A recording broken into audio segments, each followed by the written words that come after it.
से मनुष्य जन्म मिलता है और व्यक्ति कुछ दुखों के कारण ऐसा विचार ले आता है।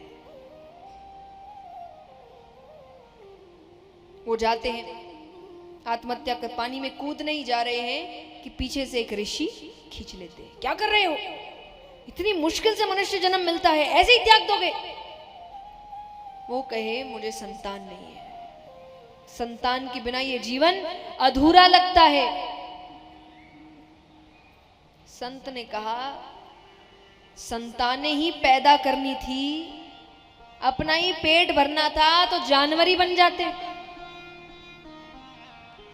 देखा जाए तो मनुष्य जानवर से ज्यादा जिंदगी नहीं जी रहा।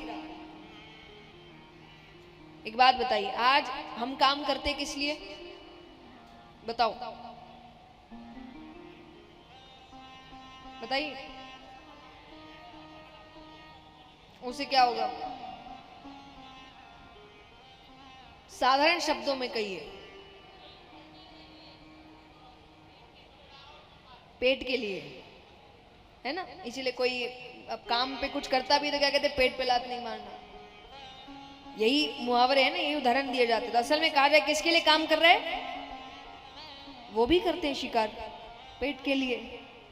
अपने अपने लेवल का काम है, काम तो वो भी कर रहे हैं, पेट तो वो भी अपना भर ही रहे हैं, हम भी भर रहे हैं अपने तरीके से काम करके। बच्चे वो भी कर रहे हैं, बच्चे हम भी कर रहे हैं। बच्चों का ध्यान वो भी रख रहे हैं, बच्चों का ध्यान हम भी रख रहे हैं। जिस भागदौड़ में हम किए, उसी भागदौड़ में बच्चों को भी भगा रहे हैं। इतना ही काम कर रहे हैं, मर जा रहे हैं। जिंदगी तो जानवर जैसी ही है, कुछ भी ऐसा नहीं कर रहे कि कोई हमें कहे कि ये अलग है। या मनुष्य बन के भगवान तक ये नहीं कहेंगे, ऊपर जाओगे तो भगवान कहेंगे गलती की तुमको मनुष्य बना के, काम तुमने जानवरों वाले ही किए। तो संत ने भी यही कहा कि अगर इतना ही करना था कि खुद का पेट भरना है, खुद के बच्चे पैदा करने हैं, उनका पेट भरना है, तो ये तो जानवर भी कर रहे हैं। बहुत समझाते हैं उनको, पर बात पल्ले नहीं पड़ती। अब वो रोने लग गया। अब वो कहे आप कुछ करिए, मैं आपकी सारी बातें मानने को तैयार हूं, पर मुझे एक संतान चाहिए। ठीक है, तो संत ने एक फल दिया कि जाकर अपनी पत्नी को खिला दे। अब यहां पर पत्नी विचार करे कि पता नहीं फल कहां से लाए हैं, क्या हो जाए। उसने खाया नहीं, गौ माता की टोकरी में डाल दिया।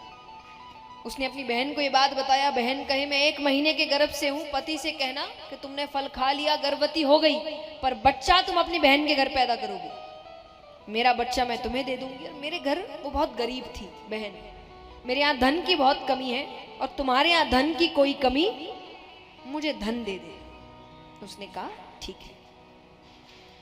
तो यहाँ गौ माता ने वो फल खा लिया, वो गर्भवती हो गई, दोनों को बालक हुए। पत्नी का नाम था धुंधली।